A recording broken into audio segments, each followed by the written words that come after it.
I'm here with Jean Theo Harris, the author of The Rebellious Life of Mrs. Rosa Parks.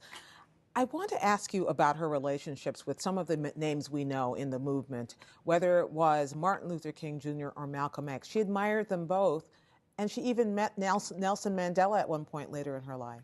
Absolutely. And I think looking at her life, we see her admiring working with so many people, from Ella Baker to Queen Mother Moore. She calls Malcolm X her personal hero. She meets him for the first time in 1963 because he wants to meet her. He is also sort of enamored with her courage, wants to meet Mrs. Parks. They have their last meeting 1 week before he's assassinated. She works with Robert F. Williams. She obviously is with Martin Luther King when he really gets his start as a 26-year-old minister. So she has this huge range of sort of political allies. And it should be, that's the same thing happened with Nelson Mandela. You tell a story in the book. Absolutely. So Nelson Mandela, it's right after he's sort of been freed, and he comes to Detroit, and there's all this hoopla. And at first she wasn't going to be there, and Judge Damon Keith kind of gets her into the receiving line, and there's all of these, celebrities and media people, and he sees her.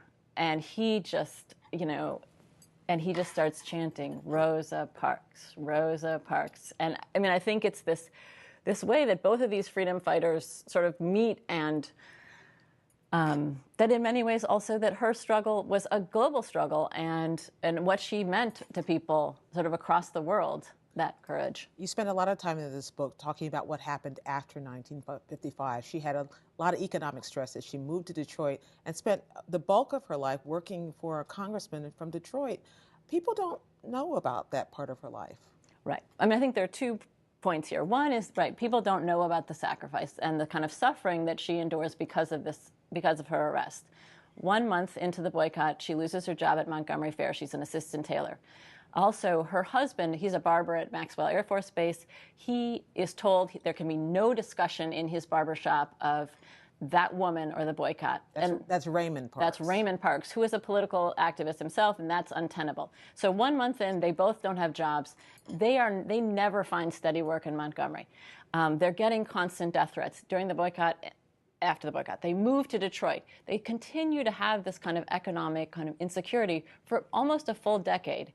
In 1964, she volunteers on the campaign of a young, upstart civil rights lawyer by the name of John Conyers, who's running on a kind of jobs, justice, and peace platform. Conyers, like Parks, is an early opponent of the war in Vietnam, very pro-labor, and Parks gets Martin Luther King to come to Detroit on Conyers' behalf. This is a very crowded primary. 8 people are running.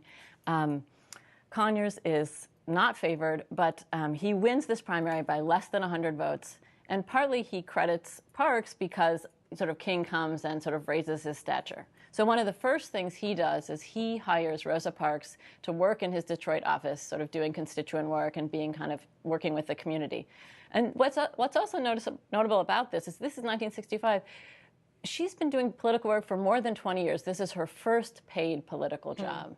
And in fact, Congressman Conyers is still in Congress today. Absolutely. And in fact, probably brought the Parks family back to some sort of sense of being able to care for themselves after all they went through. Yes, yes. I mean, I think many Detroit activists that I talk to really talk about Conyers being their hero for this, sort of really giving the Parks a sort of measure of stability. Thank you so much for telling us the story we did not know in The Rebellious Life of Mrs. Rosa Parks. Jean Theo Harris. Thank you so much.